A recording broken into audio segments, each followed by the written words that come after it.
ഈശോ മിശിഹായ്ക്ക് സ്തുതിയായിരിക്കട്ടെ. Praise be to Jesus. Hallelujah. പ്രിയപ്പെട്ട കാർമൽ റൂഹ മിനിസ്ട്രി സിസ്റ്ററുടെ യൂട്യൂബ് ചാനലിലെ സ്വന്തം കുടുംബാംഗങ്ങളെ, യേശു ക്രിസ്തുവിൻ്റെ ദാസി മണവാട്ടി എന്ന നിലയിലൊക്കെ ഇന്ന് നമ്മൾ പറയാൻ പോകുന്നത്, പ്രിയപ്പെട്ടവരെ, വിശുദ്ധ യോഹന്നാൻ എഴുതിയ അല്ലെങ്കിൽ വിശുദ്ധ യോഹന്നാന് ലഭിച്ച വെളിപാട് അധ്യായം 1 9 തിരുവചനമാണ് നമ്മളിപ്പോൾ വായിച്ച് ധ്യാനിക്കാൻ പോകുന്നത്. നിങ്ങളുടെ സഹോദരനും പീഡകളിലും രാജ്യത്തിലും ക്ഷമാപൂർവമായ സഹനത്തിലും യേശുവിൽ നിങ്ങളോടൊപ്പം പങ്കുചേർന്നവനുമായ യോഹന്നാനായ ഞാൻ ദൈവവചനത്തെയും യേശുവിനെ കുറിച്ച് നൽകിയ സാക്ഷ്യത്തെയും പ്രതി പാത്മോസ് എന്ന ദ്വീപിലായിരുന്നു. ഇവിടെ നമ്മൾ കാണുന്നത് പാത്മോസ് എന്നൊരു ദ്വീപ്. ഈ ദ്വീപിൻ്റെ പ്രത്യേകതയിലേക്ക് നമ്മൾ കടന്നു വരുമ്പോൾ നമുക്കറിയാം, പ്രിയപ്പെട്ടവരെ, ഇത് റോമൻ ഗവൺമെൻറ് ക്രിമിനൽസ് ആയവരെ വധശിക്ഷയ്ക്ക് വിധിക്കുകയും അവരെ നാട് കടത്തുകയും ചെയ്യുന്ന ഒരു ദ്വീപാണ് പാത്മോസ് ദ്വീപ്. അവിടെ മനുഷ്യരില്ല, മനുഷ്യരോട് സംസാരിക്കാൻ സാധിക്കില്ല, തികഞ്ഞ ഏകാന്തത, കുരിരുട്ട്. അതുപോലെ തന്നെ ഈ ദ്വീപിൻ്റെ പ്രത്യേകത നമ്മൾ കാണുകയാണെങ്കിൽ 3 കടലുകൾ ഒരുമിച്ച് ചേരുന്ന ഒരു ദ്വീപാണിത്. ഒരു ഭീകരമായ അന്തരീക്ഷം, ഭയാനകമായ അന്തരീക്ഷം. അതായത് കരിങ്കൽ കടലും ഈജിയൻ കടലും മെഡിറ്ററേനിയൻ കടലും യോജിക്കുന്ന പാത്മോസ് എന്നൊരു ദ്വീപിലേക്കാണ് വിശുദ്ധ യോഹന്നാനെ നാട് കടത്തിയത് അന്നത്തെ റോമൻ ഗവൺമെൻറ്. അപ്പോൾ എന്തുകൊണ്ടാണ് നാട് കടത്തിയത്? ആൾ ചെയ്തത് എന്താണ്? ദൈവവചനത്തിനും യേശു ക്രിസ്തുവിനും സാക്ഷ്യം നൽകി.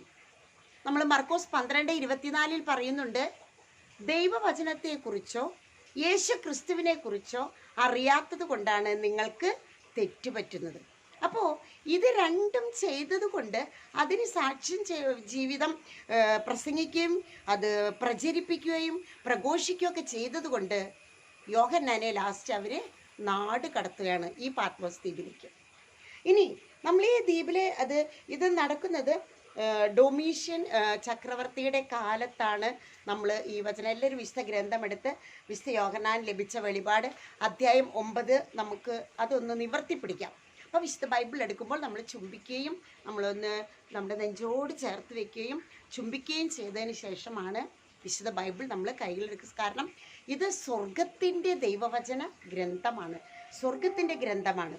അപ്പോൾ ഈ പാത്മോസ് ദ്വീപിലെ വിശുദ്ധ യോഹന്നാൻ്റെ ആ ഒരു ജീവിതാനുഭവം നമ്മുടെ ജീവിതത്തിലും വിവിധ പ്രതിസന്ധികളിലൂടെ കടന്നു പോവുകയും നമ്മളെ ഒറ്റയ്ക്കാവുകയും ഏകാന്തതയിൽ അനുഭവപ്പെടുന്ന ഒരു അനുഭവം, പാത്മോസ് ദ്വീപ് അനുഭവം വേണമെങ്കിൽ എന്ന് പറയാം. ഈ സമയത്ത് യോഹന്നാന് വേറെ ഒന്നും ചെയ്യാനില്ല. ഭൗതികമായിട്ട് ഒരു കാര്യങ്ങളോ അല്ലെങ്കിൽ ദൈവവചനം അല്ലെങ്കിൽ അവിടെ പാത്മോസിൽ പ്രസംഗിക്കാനോ പ്രഘോഷിക്കാനോ അല്ലെങ്കിൽ എവിടേക്കും ഒരു യാത്ര പോകാനോ ഒന്നിനും ഒരു സാധ്യതകളും ഇല്ലാത്ത ഒരു ദ്വീപിൽ ഒറ്റപ്പെട്ട് കഴിയണം, ആരോട് സംസാരിക്കാനില്ല. ഈ സമയത്താണ് നമ്മൾ കാണുന്നത് വേറൊന്നും അടുത്ത വരി, ആത്മീയ അനുഭൂതിയിൽ ലയിച്ചിരിക്കുന്ന വിശുദ്ധ യോഹന്നാൻ ശ്ലീഹ. വേറൊന്നും ചെയ്യാനില്ല. ഇപ്പം നമ്മളിപ്പോൾ ഇത് കഴിഞ്ഞാൽ നമ്മൾ ഷോപ്പിങ്ങിന് പോകണം, അത് കഴിഞ്ഞാൽ കുട്ടികളെ സ്കൂളിൽ നിന്ന് കൊണ്ടുവരണം, അല്ലെങ്കിൽ മറ്റേ ഓഫീസിൽ ആ ജോലി, ആ ഫയൽ തീർക്കണം, ഈ പ്രോജക്റ്റ് വർക്ക്, ഇതൊന്നും യോഹന്നാന് ചിന്തിക്കാനില്ല. അവിടെ യാതൊരു സാധ്യതയില്ല. തികഞ്ഞ ഏകാന്തത, ഒരു മനുഷ്യനോട് സംസാരിക്കാനില്ല. അദ്ദേഹം അതിൽ മുൻപ് 4 കാര്യങ്ങൾ ചെയ്തിട്ടുണ്ട്. ഒന്ന്, വിശുദ്ധ യോഹന്നാൻ്റെ സുവിശേഷം എഴുതി, 1-ാം ലേഖനം എഴുതി, 2-ാം ലേഖനം എഴുതി, 3-ാം ലേഖനം എഴുതി. അപ്പോൾ അതിൻ്റെ ചുരുളുകളും അത് എഴുതാൻ ഉപയോഗിക്കുന്ന ഉപകരണങ്ങളൊക്കെ ഒരുപക്ഷെ തൻ്റെ സഞ്ചിയിലുണ്ടായിരിക്കാം, അത്രമാത്രം. അങ്ങനെ ഇവിടെ യേശു ക്രിസ്തുവിനോടൊപ്പം ജീവിച്ച നിമിഷങ്ങൾ ഓർക്കാണ്. ആ കുരിശിൻ ചുവട്ടിൽ നിന്നത്, അമ്മയെ സ്വീകരിച്ചത്, അമ്മയെ തൻ്റെ ഭവനത്തിലേക്ക് കൊണ്ടുപോയത്, അതുപോലെ ഗെത്സമേനിൽ ഒരുമിച്ചിരിക്കാനുള്ള ഭാഗ്യം കിട്ടിയത് യോഹന്നാൻ, യാക്കോബ്, പത്രോസ്. അങ്ങനെ വിളിക്കപ്പെട്ട അനേകം ശിഷ്യന്മാരിൽ 12 പേരിൽ അതിലും വിളിക്കപ്പെട്ടവരാണ് പത്രോസ്, യാക്കോബ്, യോഹന്നാൻ. അപ്പോൾ യോഹന്നാൻ അതിലും വിളിക്കപ്പെട്ടവരാണ്. അത്രയും ക്രിസ്തു സ്നേഹിച്ചിരുന്ന ശിഷ്യൻ, മാറിൽ ചാരിക്കിടന്നവൻ എന്നൊക്കെ തന്നെ യോഹന്നാൻ്റെ സുവിശേഷത്തിൽ തന്നെ ആൾ വെളിപ്പെടുത്തുമ്പോൾ അത്രമാത്രം യേശുവുമായിട്ടുള്ള ആ ബന്ധത്തെയാണ് സൂചിപ്പിക്കുന്നത് പ്രിയപ്പെട്ടവർ.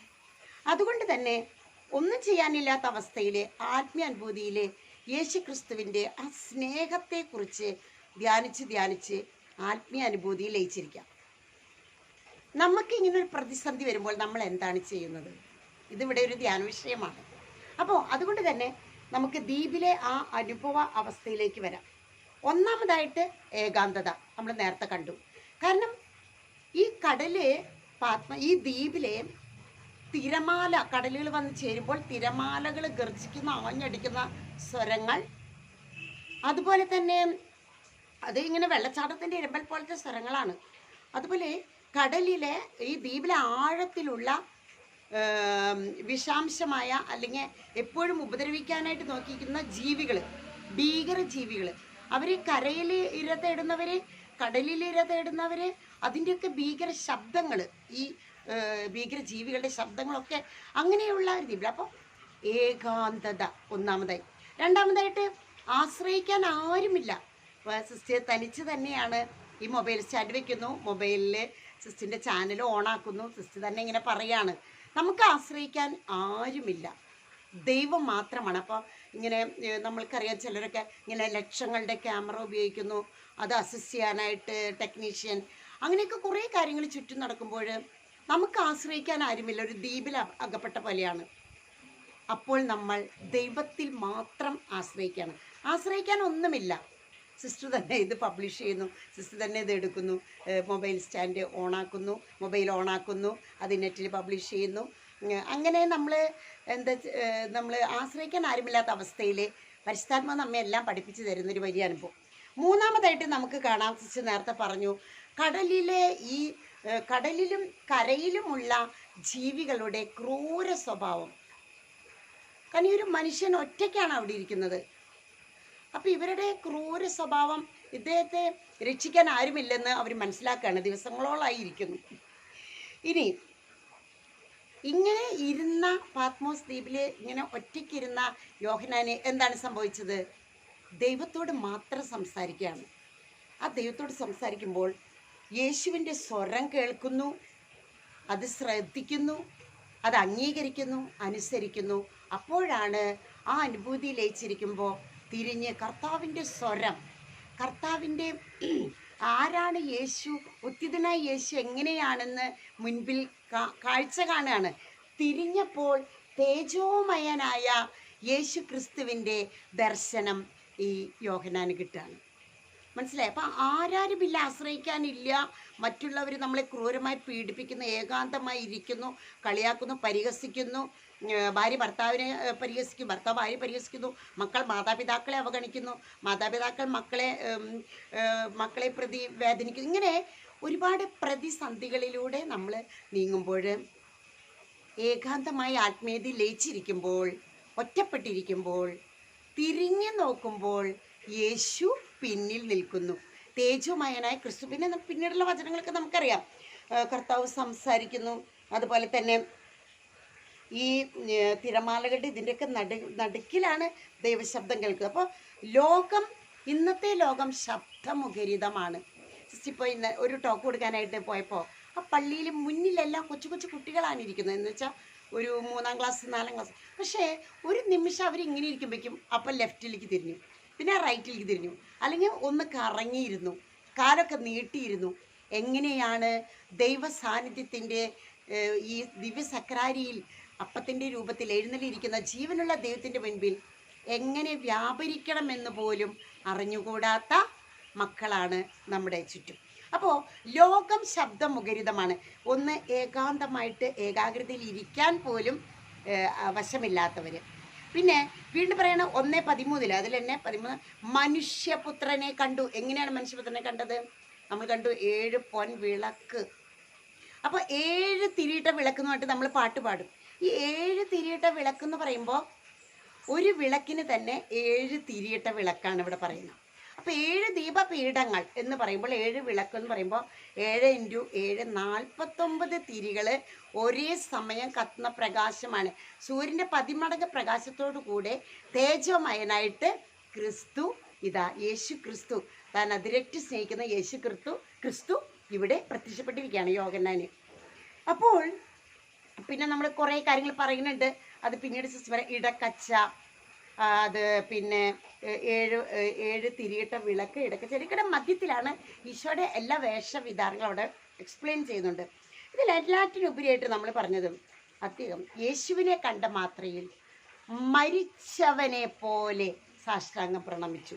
മരിച്ചവനെ പോലെ സാഷ്ടാംഗം പ്രണമിക്കുന്ന നമ്മുടെ യോഹന്നാനെ നമുക്കിടെ എന്ന് വെച്ചാൽ, എൻ്റെ പ്രിയപ്പെട്ടവരെ, ഇത് കൂടുതലായിട്ട് സിസ്റ്റർ പറയുകയാണെങ്കിൽ, മരിച്ചവനെ പോലെ സാഷ്ടാംഗ പ്രണാമം ചെയ്ത് അവൻ്റെ കാൽക്കൽ വീണു.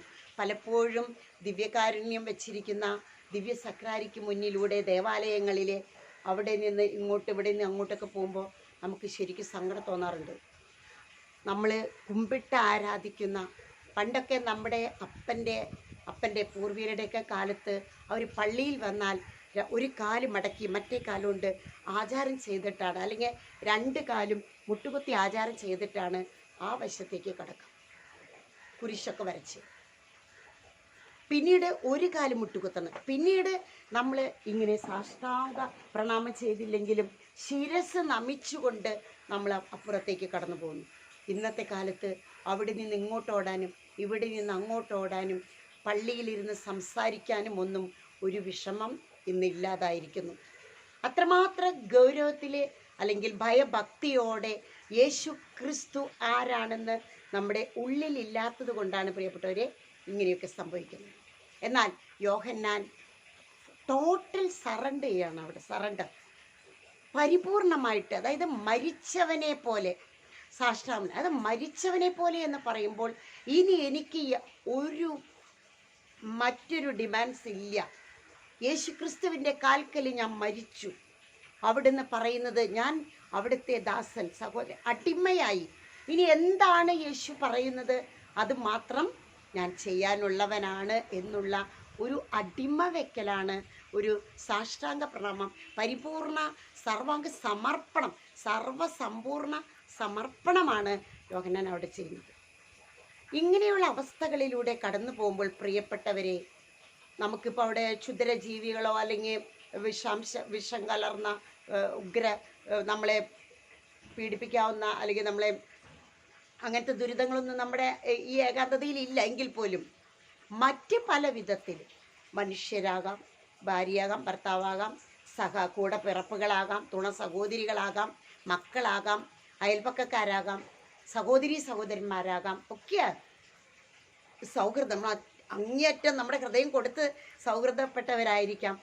പക്ഷേ ഈ യോഹന്നാൻ്റെ ദൈവസ്നേഹത്തെക്കുറിച്ച് ചിന്തിച്ച് നിർവൃതിയിൽ ലയിച്ച് ആത്മീയ അനുഭൂതിയിൽ യേശു പിന്നിൽ നിൽക്കുന്ന തേജോമയനായ ആ ക്രിസ്തുവിനെ കഷ്ടതയുടെ കാലത്ത് കണ്ടെത്തുവാനും പരിപൂർണമായിട്ട് ആമേൻ പറഞ്ഞ് സമർപ്പിക്കാനുമുള്ള വലിയ ഒരു ഒരു പുത്തൻ അഭിഷേകത്തിൻ്റെ ഒരു സന്ദേശമാണ് ഈ കാലഘട്ടത്തിൽ. ശബ്ദമുഖരിതമായ ലോകം ഈ കാലഘട്ടത്തിലെ കർത്താവിൻ്റെ സ്വരം കേൾക്കുവാനും യോഹന്നാനെ പോലെ കർത്താവിൻ്റെ ദർശനം കിട്ടുവാനും അവിടുത്തെ അടിമയാകുവാനും ദാസനാകുവാനും സഹോദരനാകുവാനും ഇതുപോലെയുള്ള പാത്മോസ് ദ്വീപ് അനുഭവത്തിലെ നമുക്ക് ലഭിക്കട്ടെ എന്ന് പ്രാർത്ഥിച്ചുകൊണ്ട് കേട്ടുകൊണ്ടിരിക്കുന്ന എല്ലാ മക്കളെയും ഈശോ അനുഗ്രഹിക്കട്ടെ.